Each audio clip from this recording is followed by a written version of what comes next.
Hi there, welcome to kneppyinvests.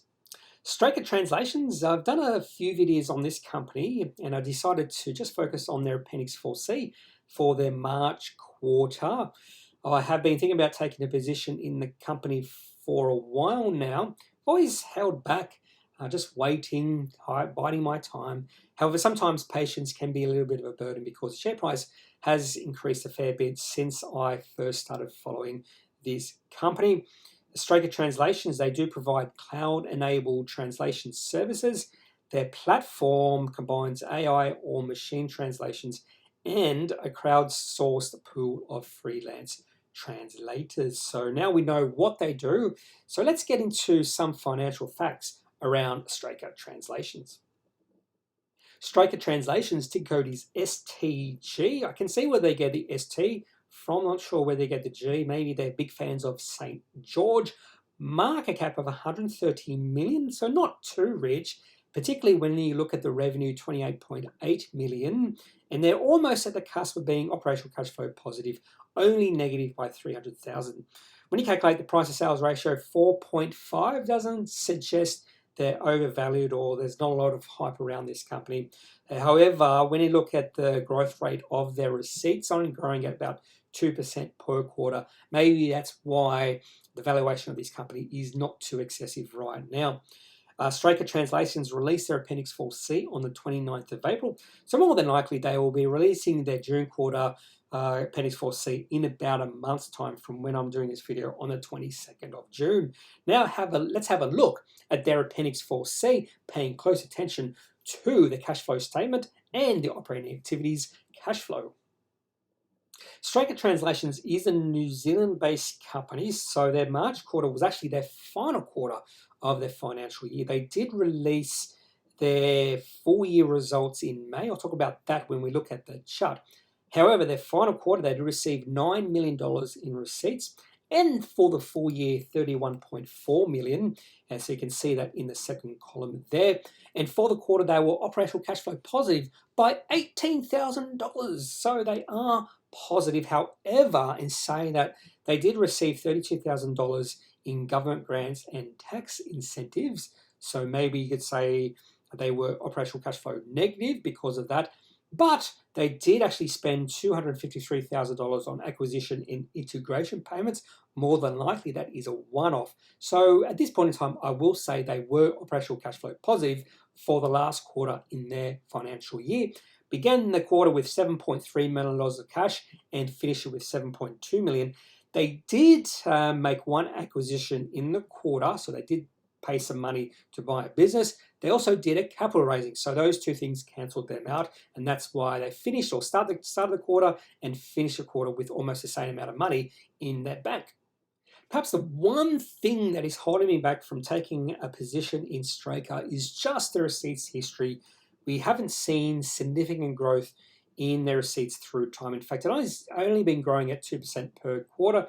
We do see history going back to the December quarter of 2018 when they received 6.8 million, and the most recent quarter, 9 million. So good increase in cash receipts from the December 2020 quarter to the March 21 quarter. So that's a nice little jump up in receipts.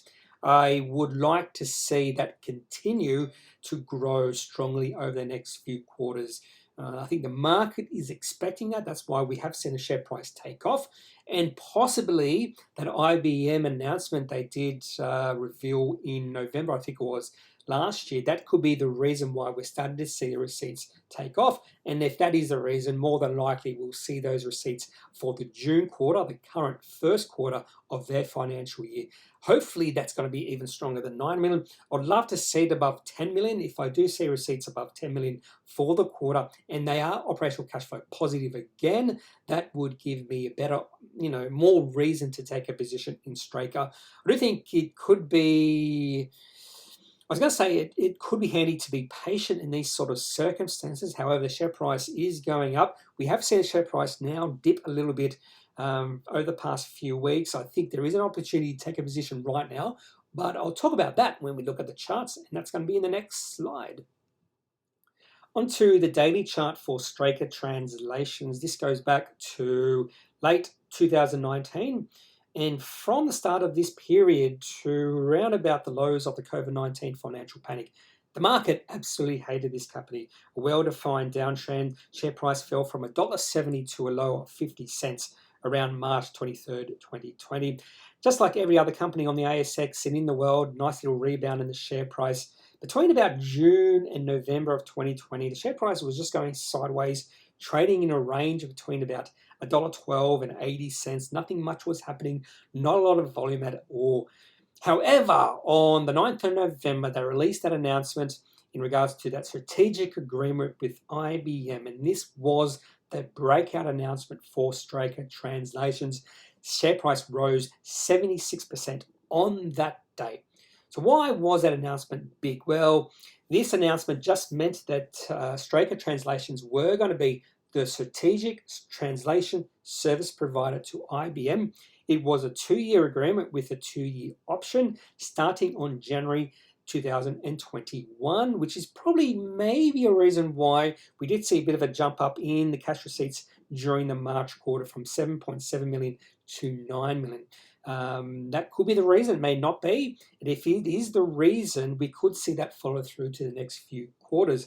And the reason why this is important, it extended the relationship they had with the IBM at the time from 1 language to 55 languages. That is a significant rise in the services they were providing to IBM, and that's the reason the market loved it.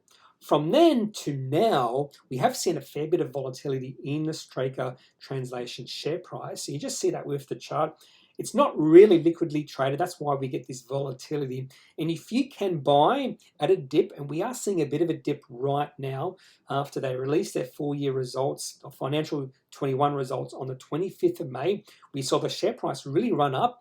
On that day, it rose 14%, and then it kept on rising over the next week or so. After that, in fact, it went to a high of about $2.40. Over the past few weeks, we have seen the share price drift down to $2, and around the support right now is around $1.87, $1.90. If it could get to that level, that would be an immediate buy. We did see the share price get to that a few days ago and did rebound. So right now might be a good time to buy into Straker Translations just because of this dip in the share price. And that is all I have for this March quarter Appendix 4C video for Straker Translations. If you have any questions about this company or any other company on the ASX, if you'd like me to do an Appendix 4C video for any company that you love, just leave it in the comment section and I'll see what I can do. Otherwise, I'm not a financial advisor. So if you do need financial advice, make sure you seek out someone who is qualified and can speak to your own financial needs. That's all for this video. Have a good day. Talk to you later. Bye.